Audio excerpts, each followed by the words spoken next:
my people's writings. They shall beat their swords into plowshares, and their spears into pruning hooks. Nations shall not lift up sword against nation, neither shall they learn war any more. That sounds like Sirach. Those words are about as old as his teachings, and as true. Then, there is no conflict between the human way and the Vulcan? Not in terms of the desire for peace. Frankly, you're as likely a candidate as I've seen. I would be proud to nominate you. There was a long pause before Spock responded. Should the recommendation not come from a dignitary from one's home world? Your mother is of Earth, Spock, and it is a custom among my people that parentage follows the mother. By that logic, you are as much of Earth as you are of Vulcan. I warn you, my offer comes with conditions. I will not go behind Ambassador Sarek's and Lady Amanda's backs. Spock returned to the almost unbearable truth. I killed. I am shamed. That is an emotion, yet it is one I believe I fully merit. I need more time to think. But now you should sleep. Was it continuing weakness from the lichen's fumes, or his exhaustion, that allowed Spock to accept her reassurances? He was too weary to find an answer. He had killed. Perhaps Starfleet could teach him how to live with that.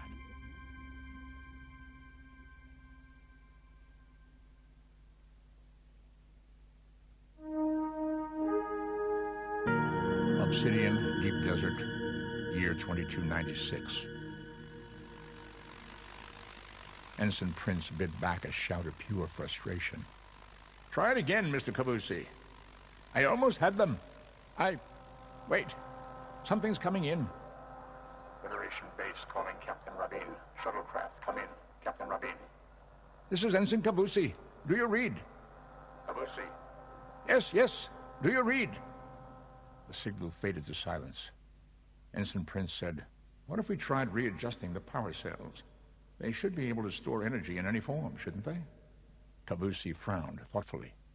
Solar power, eh? We sure have enough of that. If we can get any one of the cells working again, we might just have enough power to reach them. Go to it, mister.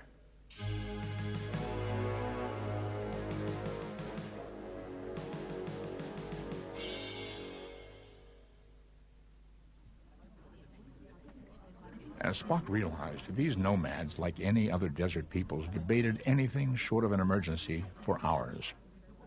Spock sat and waited. Rabin showed as much patience as the nomads. Just like home. The nomads' murmurings grew louder. All at once their voices joined in outright cheering. Spock said, I believe that they have come to a decision. Here comes the leader. The elder spoke to both Rabin and Spock. We have decided that the men who look like our honored visitor, Spock, son of Sarek, but are not his people, are enemies, and must be driven from our lands.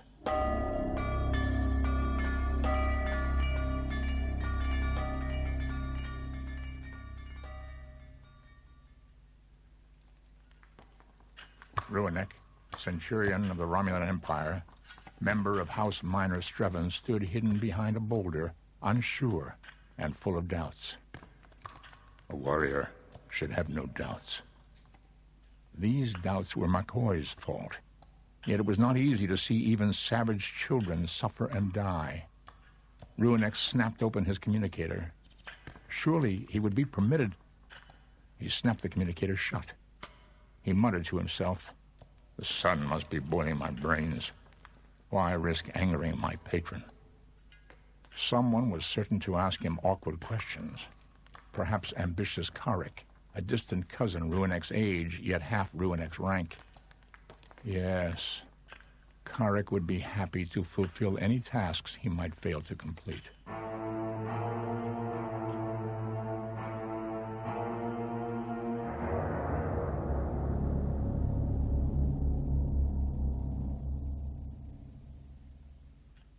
It was just about time for McCoy's latest interview with the leader of the faithful. Sure enough, Here came his armed escort. So nice to see you folks again. Lead on. He gave them his full-force Southern gentleman's smile and grinned to himself to see their eyes narrow warily. There was the mighty wannabe himself, the master, in those ridiculously theatrical white robes and those cold, cold eyes. McCoy dropped every wisecrack he'd been considering, recognizing hair-trigger psychosis when he saw it. The Vulcan spoke. I have granted you mercy. Now, I must insist that you talk. Tell you what, you let me treat the ill, no restrictions, and I'll say anything you want to hear. I do not bargain. Talk now. McCoy took a deep breath and began to speak. First, let me say something about the grand old southern state of Kentucky, the home of fine bourbon, pretty women, and fast horses. Yes, fast as the wind, those horses. You would not believe the beauty, the speed, the sheer, stunning power of them all. Folks hold something called the Kentucky Derby to honor those horses, and it's now,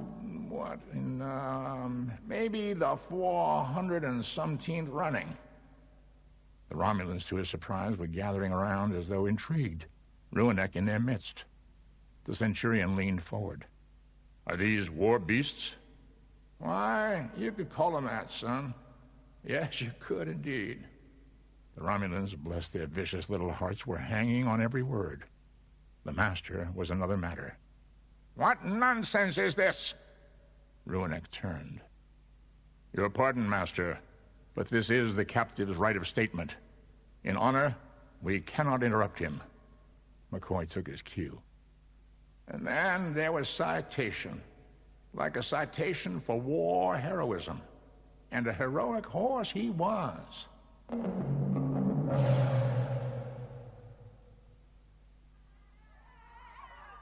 The nomad's excitement was not exactly what Spock had intended. Hysterical crowds too easily turned into mobs. Spock turned to the tribal leader. Elder, I do not intend to rouse an army. Please know there will be no danger for your people. We are not children. Do you know where the enemy has their lair? Our friend, Dr. McCoy, has been taken prisoner by the faithful. He indicated that he's being held in a cavern blocked by 2 large metal doors. The elder stiffened. A cavern from which runs a network of black tunnels formed from the hardened blood of the world? This can only be one place. Is this a sacred site? We would not willingly go against your customs. This is not the place to speak of such things. The elder turned away to watch her people. Someone pulled out a drum, and an impromptu war dance quickly sprang into being. I do not think that I could stop them now. Your friends shall be rescued, and the outlanders will be forever banished from our lands.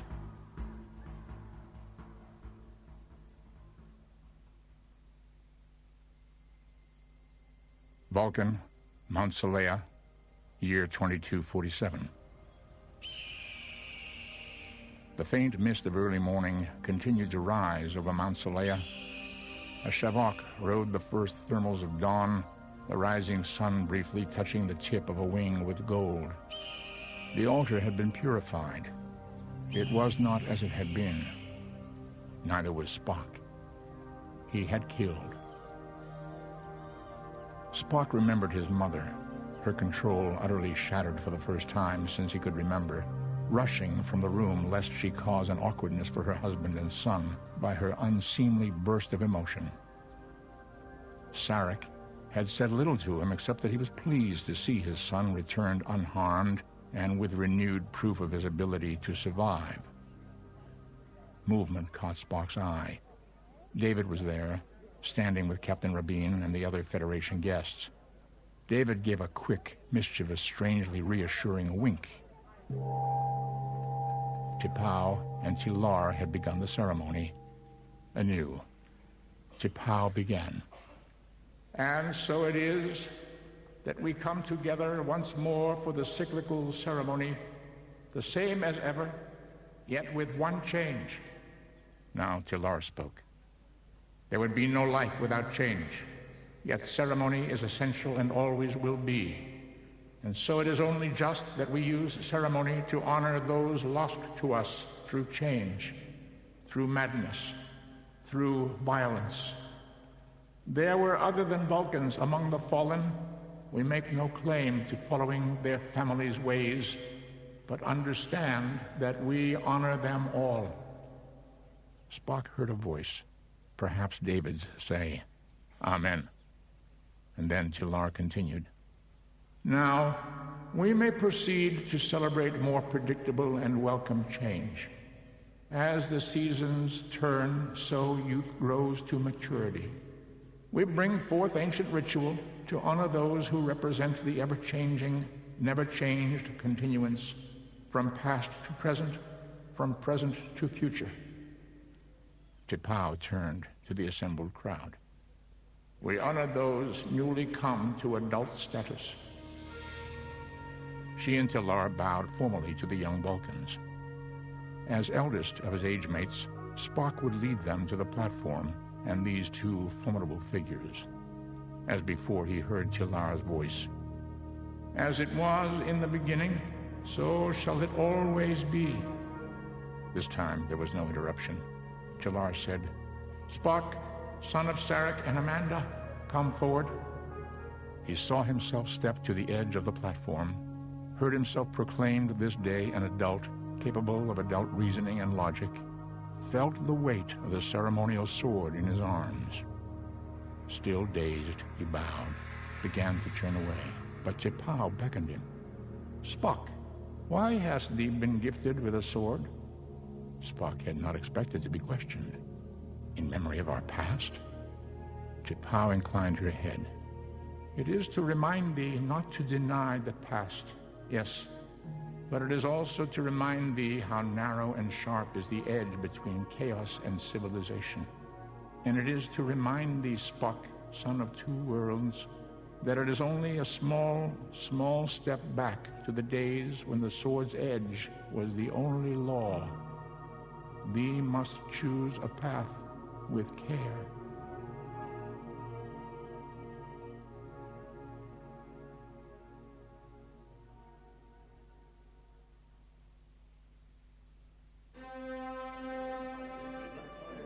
After the ceremony, Spock's family and friends gathered at Sarek's estate to celebrate the rite of passage.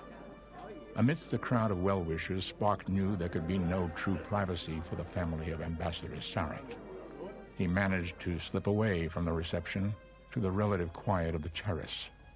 He was surprised to see Captain Rabin gazing out at the view of Vulcan. Captain Rabin, I did not mean to intrude. You aren't intruding. There was a pause before Captain Rabin spoke again. Today, I am a man. I beg your pardon. Captain Rabin smiled. That's what the boys of my people say when they complete their manhood ritual. Yet another pause, and Spock said, I believe that I would like to apply to Starfleet Academy. As I told you before, I will gladly sponsor you, but... Spock interrupted. My father. Captain Rabin smiled. He is a rather important Federation ally, you know. Then you won't, said Spock. Then I will, said Rabin.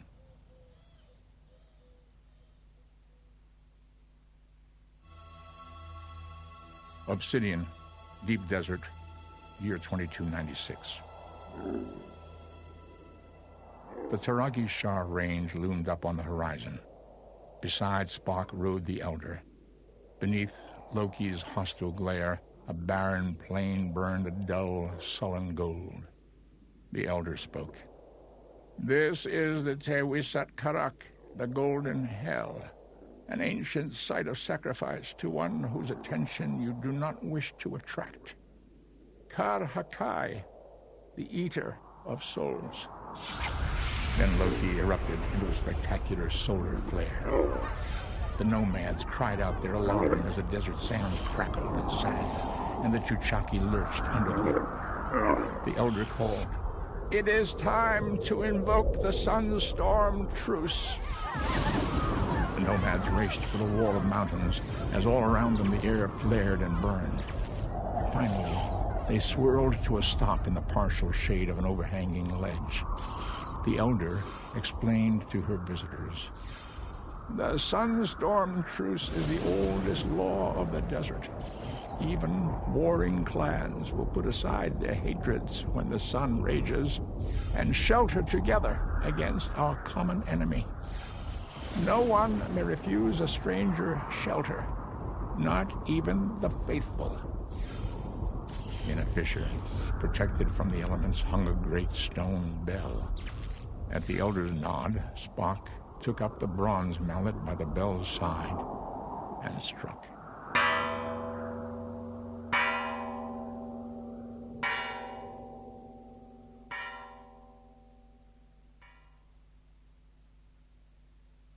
How long had McCoy been spouting this gibberish?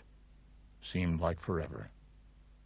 "And I say unto you, O my brethren, that equipoised he begat him a whole string of mighty horses, and they went on to fame and glory. And of them folks said such wonder-struck things as..." Then he heard a tremendous ringing noise and muffled echoes of voices. What the hell was that? Why were the faithful suddenly swarming about? What was this Sunstorm Truce they were shouting about? The master appeared, the faithful recoiling from his fury. "Do not open those doors!" The faithful protested. "We must! It is Sunstorm Truce!" Sarah roared. "There is no such thing as Sunstorm Truce!" The voices clamored louder. Sunstorm Truce! It is our law! Amid the pandemonium, Ruanek's cousin and rival Karek looked scornfully at him. "Are you going to give the command to fire, or shall I?" Ruanek stared at him. "What honor is there in slaughtering children?" Karek shrugged. "Laws change."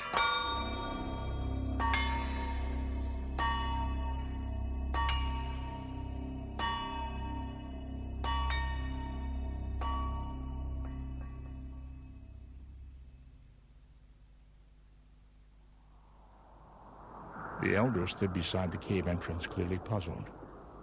"Why won't they let us in?" Spock leaned toward the portal. "I hear fighting within." One great door creaked open ever so slightly, metal groaning as though those trying to open it were fighting with those trying to keep it shut. Spock caught a quick glimpse of chaos within, of Romulans backed into a corner, firing at wave after wave of the faithful. Perilous to enter just now, Spock thought. But at the same time, they could hardly stay out here during the solar flare. Besides, there could hardly be any better distraction than a rebellion. Given the circumstances, it was illogical to hesitate. There was a plan, Spock realized, risky but possible. Rabin would try it, and Rabin would get himself killed. So Spock slipped inside before the human could move. Taking a deep breath, he let his voice ring out with all his strength, cold, logical, precise. "Are these your gods?" Everyone froze, whirling to him in astonishment. Spock took a sure, deliberate step forward in the sudden, tense silence. Another, following up his momentary advantage with, "What gods would betray their own sacred laws?" The faithful drew back as he approached, letting him pass, staring at him in open awe. The Romulans followed him with hands on guns, but made no move to fire, either waiting for orders or simply curious to see what he would do next. Beyond the mass of people, a tall, white-robed figure stood waiting, head shrouded by the hood of his cloak. The one who names himself the Master, Spock thought. Logically, it can only be he. And who else but someone with so melodramatic a title would stand with such melodrama in such flamboyantly impractical garb? Spock moved out into the open, pushing back the hood of his desert robes. With a sweep of a long-fingered hand, the figure bared his own head. "Serid. And you are Spock?" "Yes. Once again."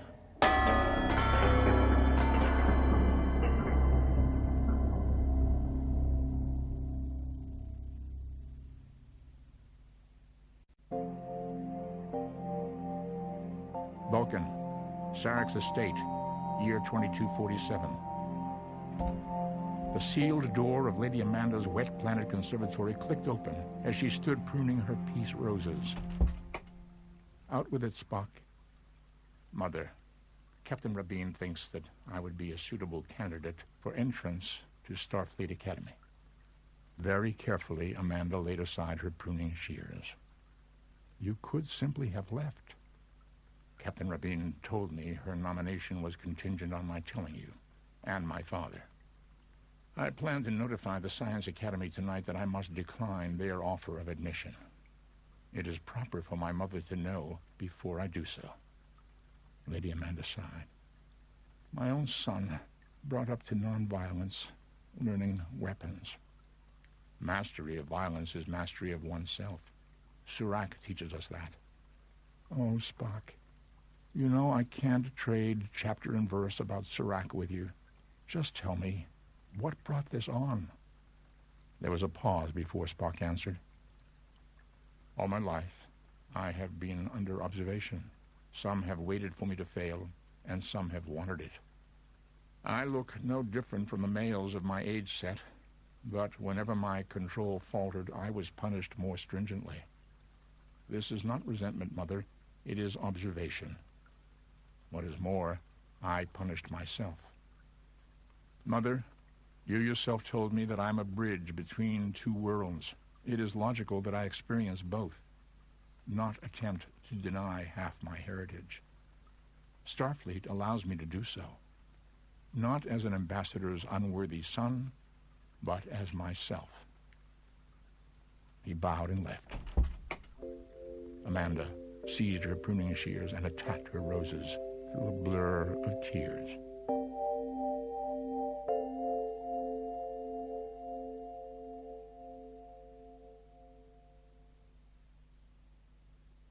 That evening, as the family sat together after dinner, Amanda avoided her husband's eyes. At last, Spock laid aside his holographic sketch cube. I must speak. I'm about to transmit my resignation of the appointment granted me by the Vulcan Science Academy. Sarek breathed. I presume you have alternative plans. Is it too much to ask you to share them? Captain Rabin is appointing me to Starfleet Academy. You will, of course, tell the captain that I do not give my consent. The idea of my son handling weapons, learning the madness of the ways of violence is totally unacceptable. You are ill-prepared to deal with such things. I confronted violence and madness in the person of Sered, your colleague, and I prevailed. Spock, we must oppose violence, not embrace it. Your control frequently slips, even here on Vulcan. If your control fails among off-worlders, you do not simply fail. You fail all Vulcan. Father, T'Pau gave us weapons on Mount Seleia. Why would she give us swords if we were to shun weapons? Why are the martial arts taught in Vulcan's schools? For discipline. Quite so, Father. I require a specific type of discipline that the Science Academy does not provide. In turning aside from our way, you set yourself in judgment over Surak. Be reminded, Surak died by violence. Surak followed his own choices, my father, as must I, or I am no more than a boy to be rebuked. And the ceremony on Mount Seleia and all I learned in the womb of fire are lies. Sarek contained himself. The adepts do not lie. On Mount Seleia, I swore to be an adult, not an extension of you, my father. You are no part of me. Observe what you have done to your mother, to one of those humans among whom you will go. Your very presence will damage them. My father, do you consider that your years as ambassador have damaged Earth? In that case, it seems illogical of you to persist. I require an interval of meditation. My wife, I shall speak to your son only when his reason has returned. Sarek strode from the room. Even the echoes of his footsteps seemed to ache.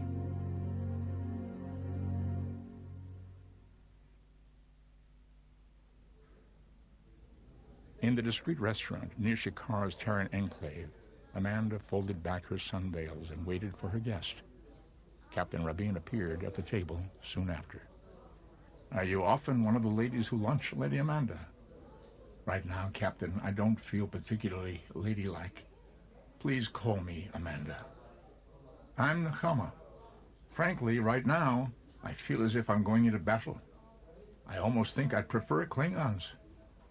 Amanda could not help but smile. "I do not believe that you meant to steal my son." Captain Rabin leaned forward. "Amanda, I don't know if I would have told Spock anything about Starfleet, but when David told me that Spock might be interested, it would have been worse than illogical not to offer Spock the chance. It would have been wasteful." She paused. "The ambassador's taking it badly, isn't he?" "Very badly. Sarek takes Spock's decision as a betrayal." To Amanda's horror, her voice betrayed her emotion. "My Vulcan son. One kind word from Sarek would have won his obedience. I can't really blame Spock for finally deciding that he can't please his father and finding something of his own, even if it's Starfleet." Her voice trailed off. Nechama Rabin spoke. "Amanda, what are you trying to tell me? Look after my son. I can promise you that Spock is going to make friends who will last him his entire life." Amanda raised her glass, a gesture Nechama Rabin copied. "L'chaim, to life." Amanda almost managed a smile.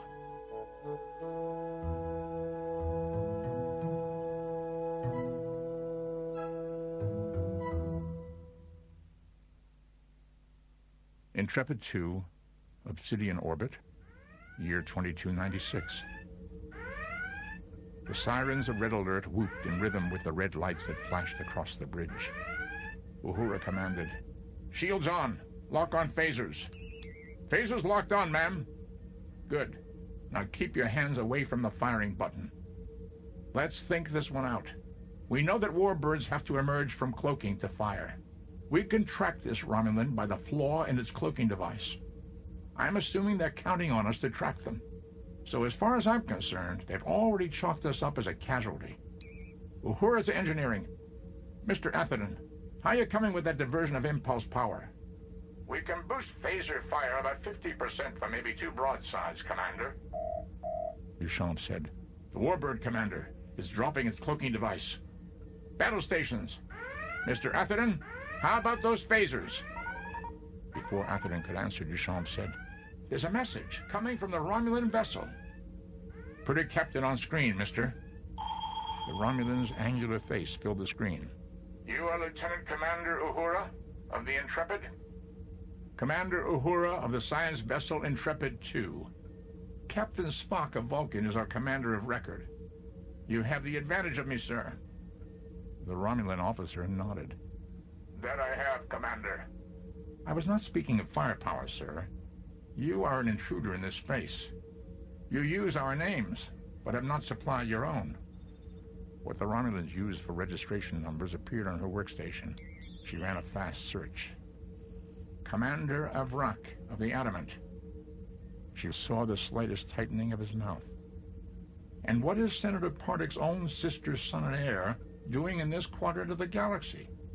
A trifle indiscreet of you, isn't it, Commander?" "You're in violation of Romulan space. I call upon you to surrender." "Commander, I'm surprised at you. Don't you know that we've already transmitted our position back to Starfleet? You're the one who's violated the neutral zone. When our convoy arrives, you might as well be commanding a rubber ducky." Come, Uhura. We do not have to charge you with spying. Call it engine failure." "When someone dies, Avrak, his heart stops. That doesn't mean that a man shot by phasers dies of a heart attack, or that a Romulan who's overextended himself can't bluff." "As can a Starfleet officer." "Commander, it seems to me that you are of no use to your senator and patron dead. Unless, of course, you're of an age and standing sufficient to create an inconvenience." She flashed a smile that men in several quadrants of the galaxy had assured her was dazzling.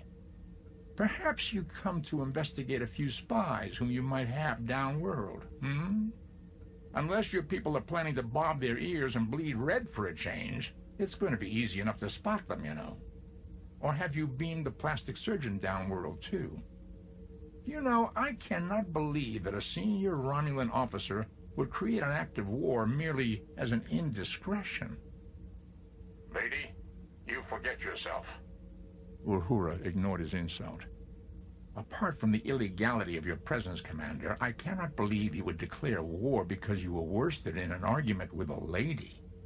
I would suggest you withdraw now. I grow weary of this debate." There was a long pause, and finally the Romulan smiled. Commander, lady, how I wish we had met somewhere, almost anywhere other than upon the bridges of enemy ships. I am minded to indulge your bluff for some hours longer. Avrak ended transmission. Uhura said, "Well, that was interesting, wasn't it? Or as Captain Spock would say, fascinating." "Duchamp, are you still picking up those radiation anomalies from the Warbird?" "Yes, ma'am." Lieutenant Richards spoke up. "Commander, begging the commander's pardon, but it sounded as if that Avrak were attracted to you and letting you know it. And during Red Alert, too." Uhura smiled. "Did it, Lieutenant? Reminds me of a little something Captain Kirk taught me long ago. Anything can be a weapon. Anything at all."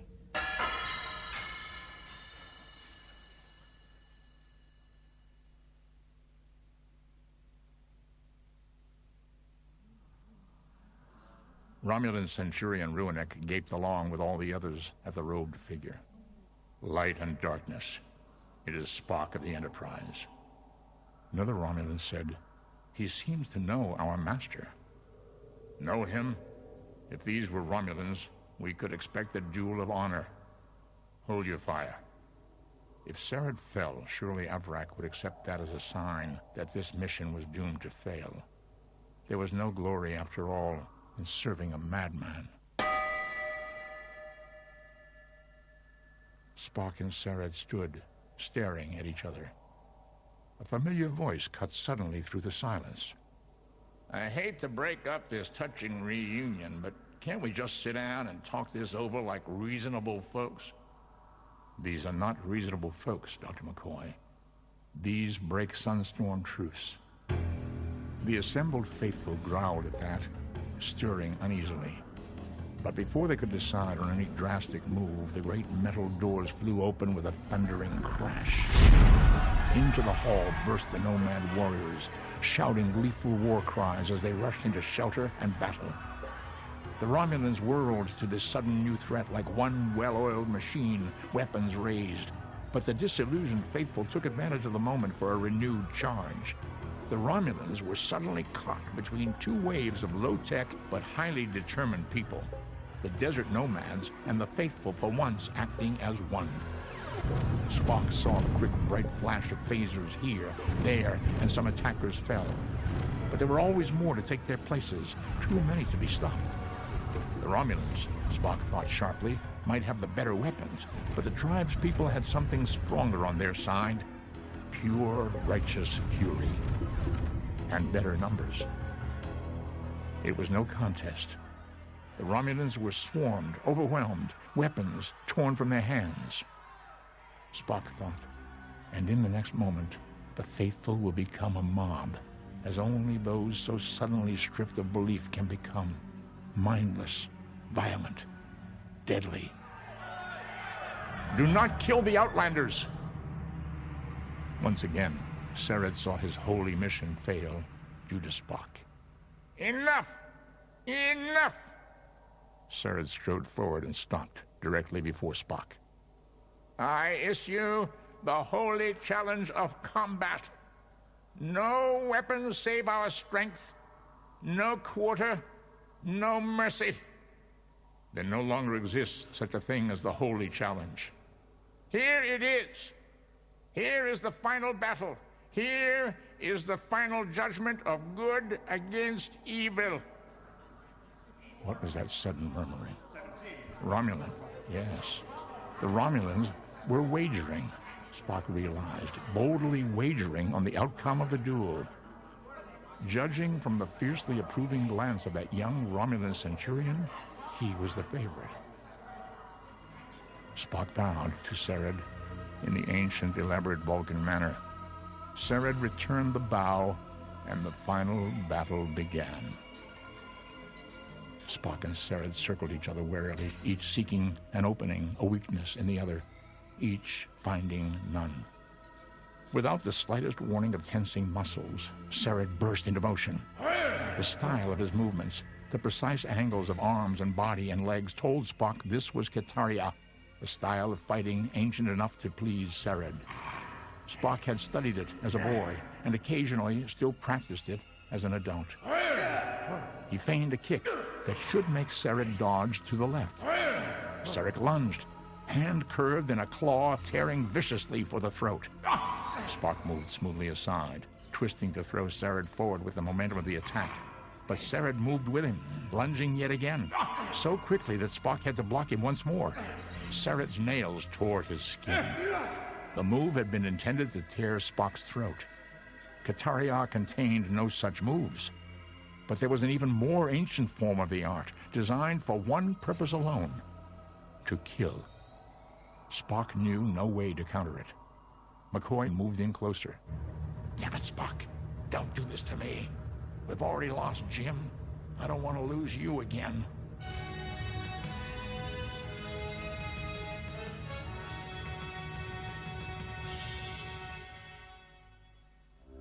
Centurion Ruanek watched with heart racing.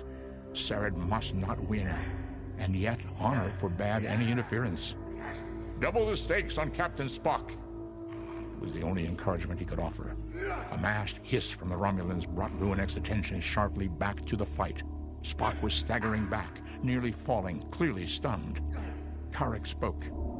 "You're about to lose your wager." The emphasis on the last word told Ruanek that his cousin and rival meant far more than a monetary trifle.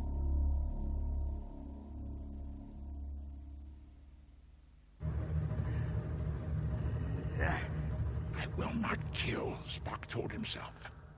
Kill or be killed. It was human instinct, but humanity had no place here.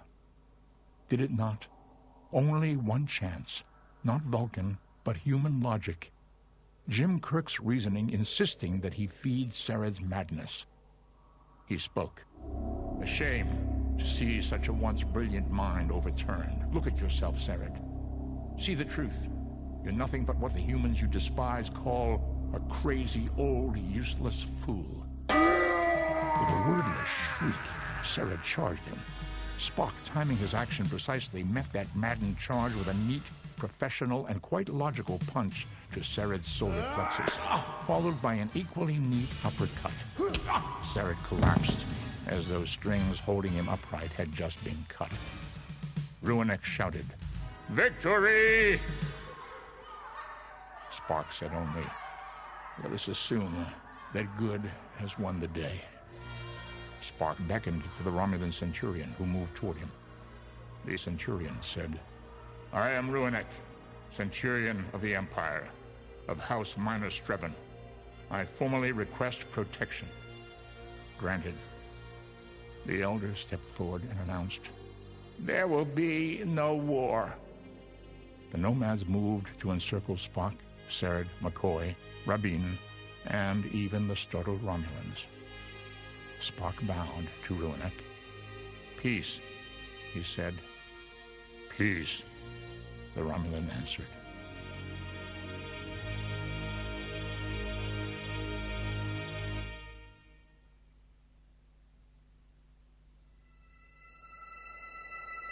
Spock had ascertained that no bones were broken, and that the most superficial of the grazes on his hand from delivering what humans referred to as an uppercut were already healing. Sered's eyes were glazed, the veils flickering aimlessly back and forth across them as his mind retreated. He must be returned to Vulcan, where his madness could be treated and he could be interrogated by someone other than Spock. Touching Sered's dementia would be worse than that ugly ancient crime of rape, and not necessarily just for Sered. The late T'Pau had known all along, Spock realized. Any investigation would have to include what she no doubt had preserved in meticulous personal records. It might even be deemed important enough for someone of T'Lar's stature to commune with T'Pau's Katra. All Vulcan in one package, Jim had once called her. She had refused a seat on the Federation Council rather than reveal who the intruders at Mount Solea had actually been. Had that been a betrayal? No. T'Pau had protected her own. Spock protected his own, too, even when he wanted no more than to indulge in the luxury of a Vulcan healing trance. Many of Spock's own, the nomad warriors who had followed him so joyously into battle, now stood on the sands of Tewisat Karak, watching his every move. Even some of the former faithful had dared to follow him, stretching out their hands, pleading with him to remain and to be their new master. He turned to them and spoke. You need no master. You have the law. You will have wise leaders of your own once more, and you have the friendship of Captain Rabin. The Romulan, Ruanek, as Spock had commanded, stood close to McCoy in case Sered's madness turned violent again. Spock wondered if the young Romulan's evident liking for Dr. McCoy had anything to do with his support during the duel. He had felt their strength, their will, reach out to support him as he fought Sered. If he could sense their support, it might be possible, one day, 1 year, for Romulans to learn the ways not just of Surak, but of Gaul. The next time Romulans stood on Mount Solea, perhaps it would be as peacemakers and pilgrims. Rabin gestured as shuttles landed, discharging Federation guards. The human snapped shut McCoy's communicator with a satisfied grin. They evacuated our people first. They insisted they weren't going back until we were safe. I've got a mind to put them all, yours as well as mine, on report for insubordination. The guards started forward to take the Romulans into custody, and Spock said, They are under my protection. But, sir, they're Romulans. If one were genetically accurate, one could say that they are, in fact, distant cousins to myself. That would logically eliminate the need to think of them as Romulans. Spock suspected that James Kirk would have approved. Rabin turned to his friend. Well, now that that's settled, hadn't we better go mind the store?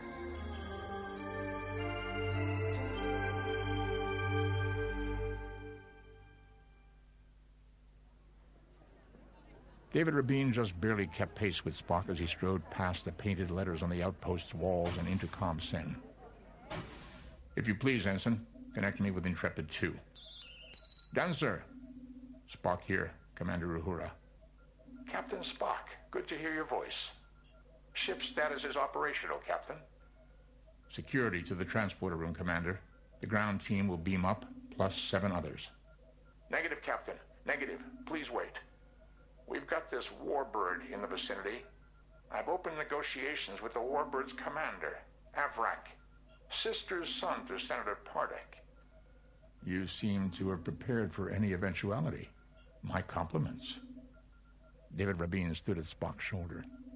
Since you're not going anywhere just yet, I'd like to discuss something with you. Spock followed Rabin into a conference room where food, water, and a savory hot drink had been set out. Sit down. At the risk of sounding like a stereotype, eat something. Now that we've got the nomads working with us and no more Romulan interference, I want to set some priorities. The first thing is to tell the whole story. No more myths, no more secrecy, no more fear. Then we start to rebuild the ozone layer. Where we're really going to make our short-term gains is in the area of medicine. When I die, I want my epitaph to be that I helped see that the only thing that makes kids get sick around here was the local equivalent of a cold. Are you with me, Spock? Not literally. I will be returning to Vulcan with Sered. But I find your priorities flawlessly logical. I have one more suggestion. What's that? More missions to the deep desert nomads. Spock, All I can say is that I wish you were going to be here to take charge of that. You're a born diplomat. A diplomat, like his father. Sered had been mad, but he had worked with Romulans. If Romulans and Vulcans of goodwill could only speak together. Captain Spock, Commander Uhura will beam you on board now. Spock started toward the transporter. David, look after my people for a while longer, please. Next time, don't forget to write. Shalom, Spock. He saluted Spock in the Vulcan fashion. Spock replied, Live long and prosper, David Rabin. So next time, don't be such a stranger. He thought he heard his old friend laugh.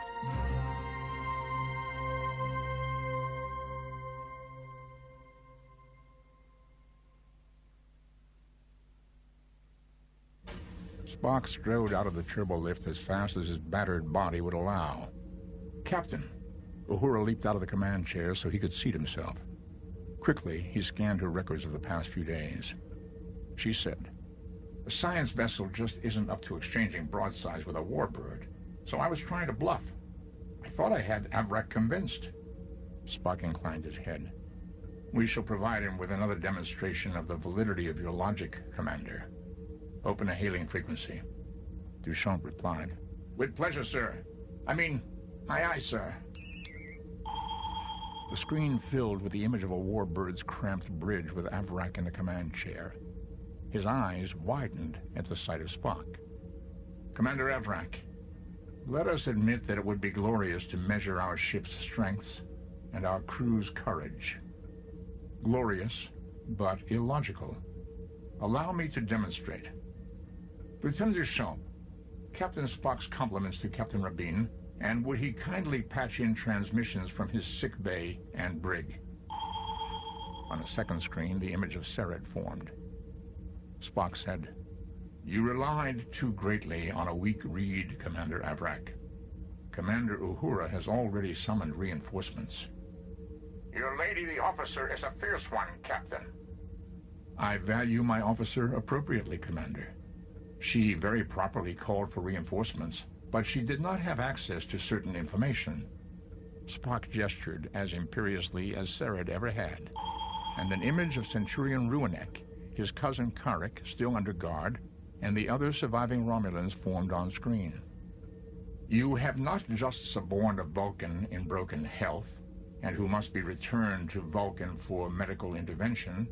You have illegally landed an armed force on a world protected by the Federation.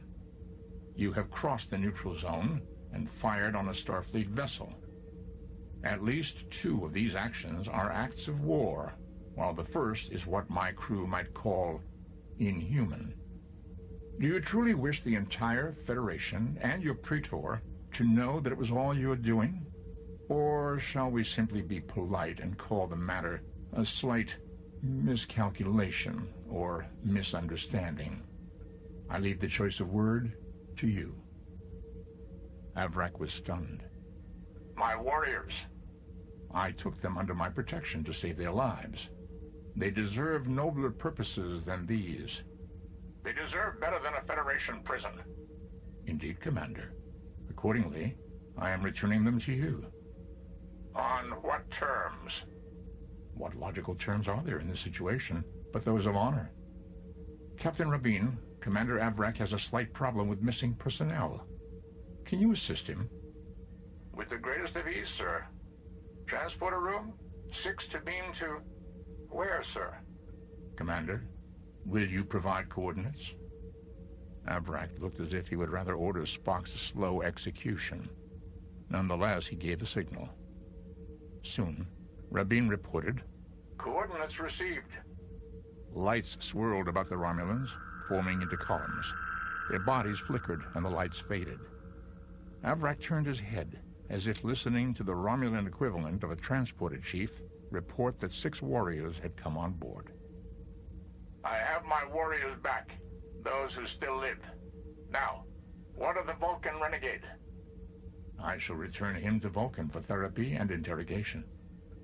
I do not envy you the shipmate, sir. Envy is an emotion, sir. This is a matter of duty. Game well played, Captain Spock. I shall anticipate our next contest. There would be no games, Commander Avrak, if we could perhaps deal together as friends. Or perhaps one day as kinsmen once again. Stranger things have happened. The screen blanked. Instants later, the Warbird's cloaking device engaged. Uhura said, "Check to see that it's still emitting radiation. Sir, I'd bet that Commander Avrak will keep that glitch so we can track him out of Federation space." "It is illogical to bet on sure things, Commander." Spock turned to Lieutenant Duchamp. "Mr. Duchamp, please request Dr. McCoy to call me when he has his patient stabilized for transport on board." "Aye, aye, sir." Spock allowed his spine to touch the back of the command chair. The chair simply was not a proper fit, neither literally nor figuratively. "You're a born diplomat," David Rabin had told him.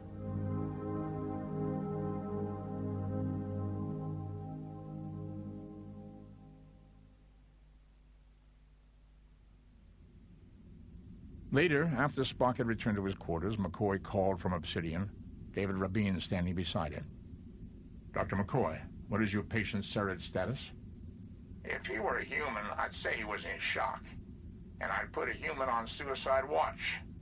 I would think that any neurological damage should be reparable once we get into Vulcan. We are headed to Vulcan, I take it. "You are finally learning logic, Doctor." I'll ignore that. "Is Sarid ready to beam up?" Yes, Spock. I'll see you in sickbay. "Negative, Doctor. I will receive you in the transporter room myself, with guards.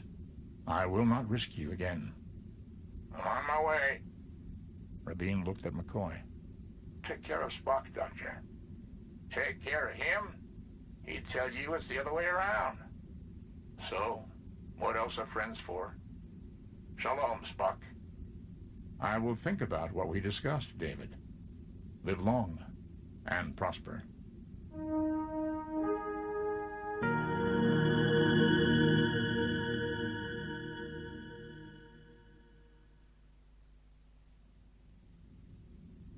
Captain's log, Stardate 9835.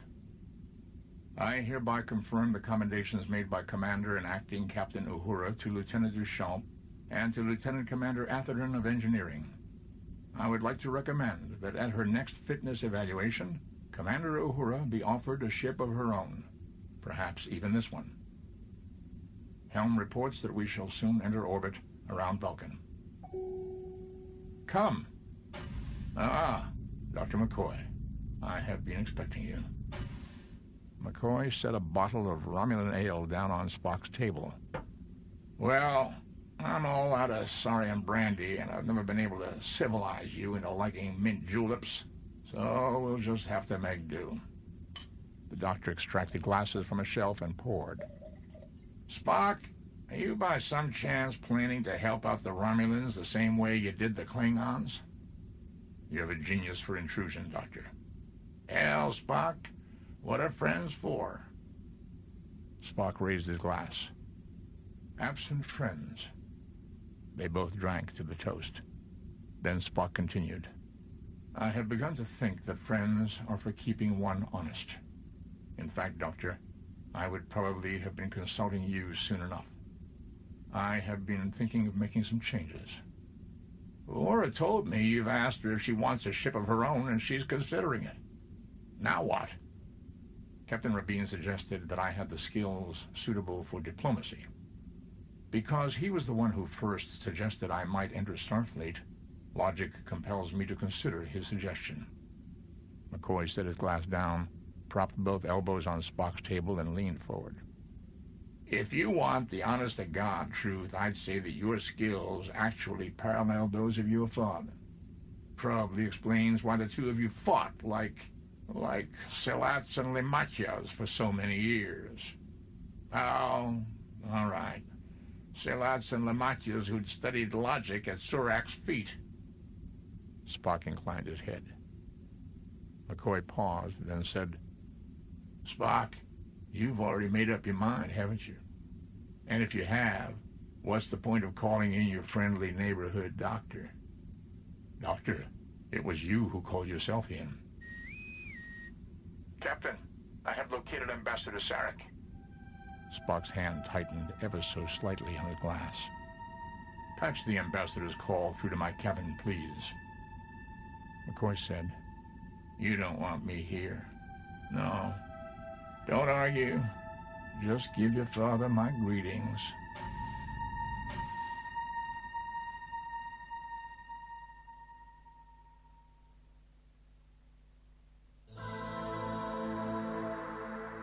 Spock had beamed down alone in what was sunset at Shikar.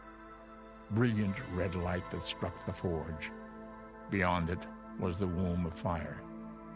The veil slid down over his eyes as he stared into the splendid light, peering through it to focus upon the subtle curved walls and courtyards set among his mother's gardens of his family home. The sight of home was highly satisfactory. Sarek greeted Spock at the door, ushering him ceremoniously into the house. May I offer thee water after thy journey? Spock replied ritually, I give thanks. He bowed deeply and accepted the water that Sarek brought from a bubbling courtyard well. Father and son saluted each other and drank. Sarek gestured Spock to a chair. They sat, admiring the sunset until it faded. And finally, Sarek broke the silence. I am struck by your and Sered's interactions. Events possess a symmetry that is both aesthetically appealing and logical, although that is a redundancy. Captain Rabin and I proved to be the agents, finally, of Sered's return to Vulcan, just as we helped to exile him. Sarek chose his words. Sered chose his own exile. At some point, surely, before the madness took him, he had awareness enough to have sought counseling. Instead, T'Pau knew what he was. Sarek drew himself up in the way that had proved so daunting to Spock as a boy. Thee has no right to judge where thee chose not to belong. Thee made thy choice. My father, we both know why I chose Starfleet. It is illogical to argue the past. Sarek bowed his head slightly but said nothing. Their last quarrel had set 18 years of silence between them. With Amanda dead, any quarrel they had now might prove irrevocable. Drawing a deep breath, Spock began. Yet, my father, it is of my former choice that I wish to speak. His choice of the word former brought Sarek's head up.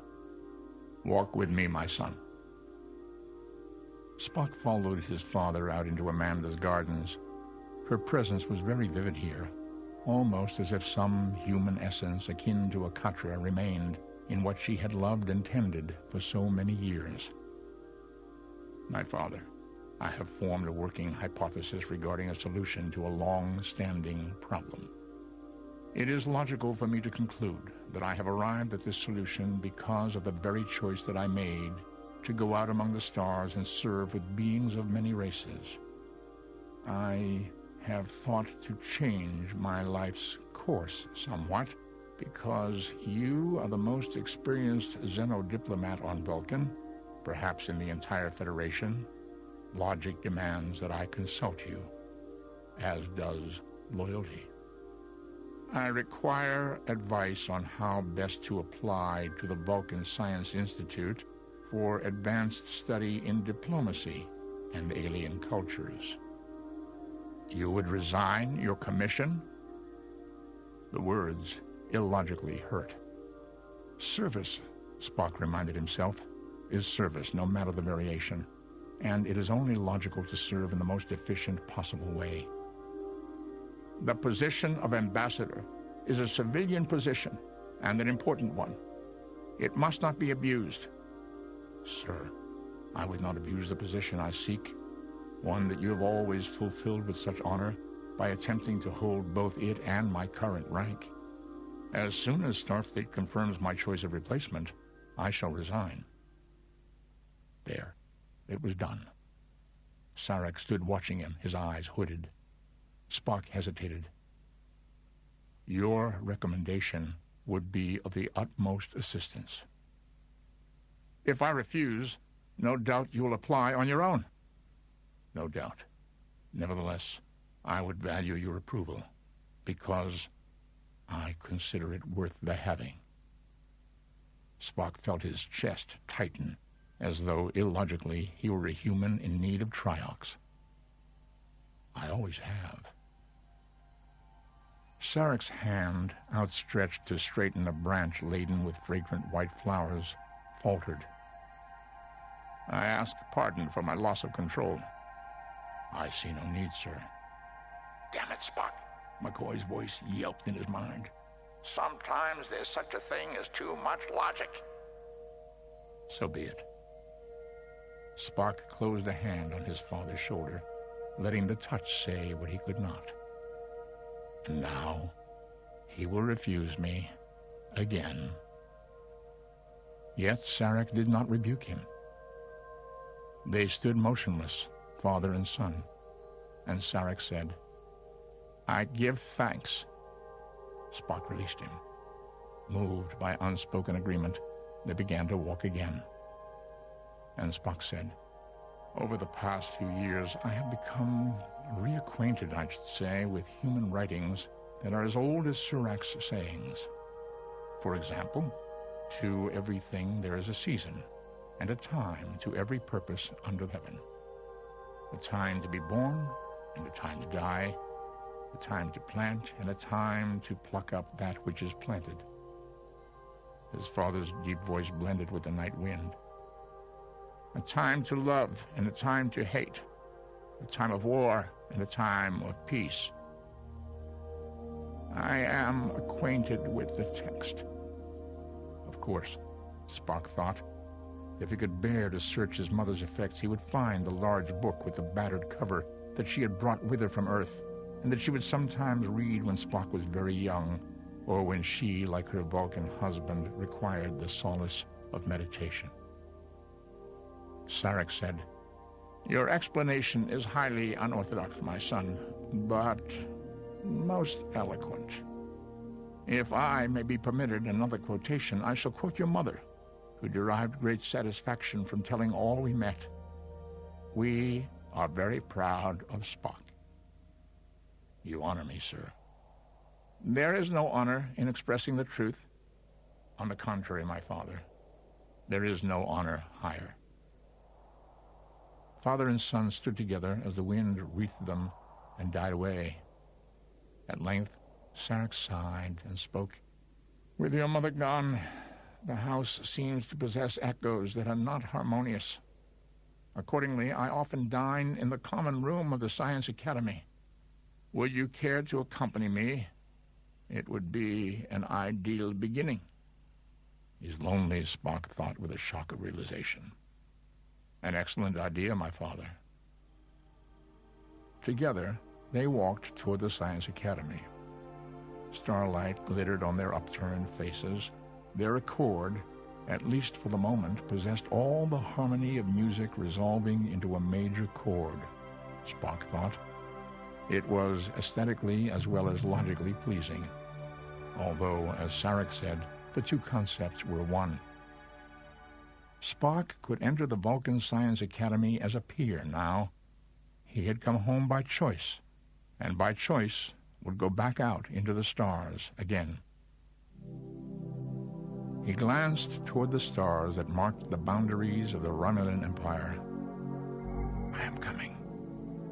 They would wait for him.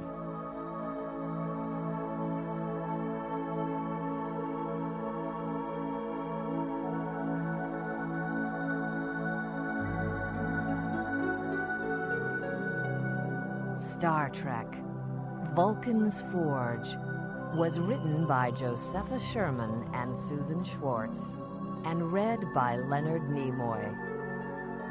It was abridged for audio by the authors. Editing by Stephen Strassman.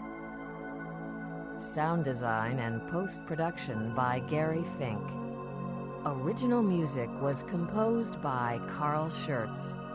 Eve Buglerian, Carl Sharif, Sam McCallie, and Richard Emmett. The theme music from the Star Trek television series was composed by Alexander Courage and Gene Roddenberry and used courtesy of Bruin Music. The associate producer was Sloan Seaman. Star Trek: Vulcans Forge was produced and directed by Jan Werner. This has been a presentation of Simon & Schuster Audio.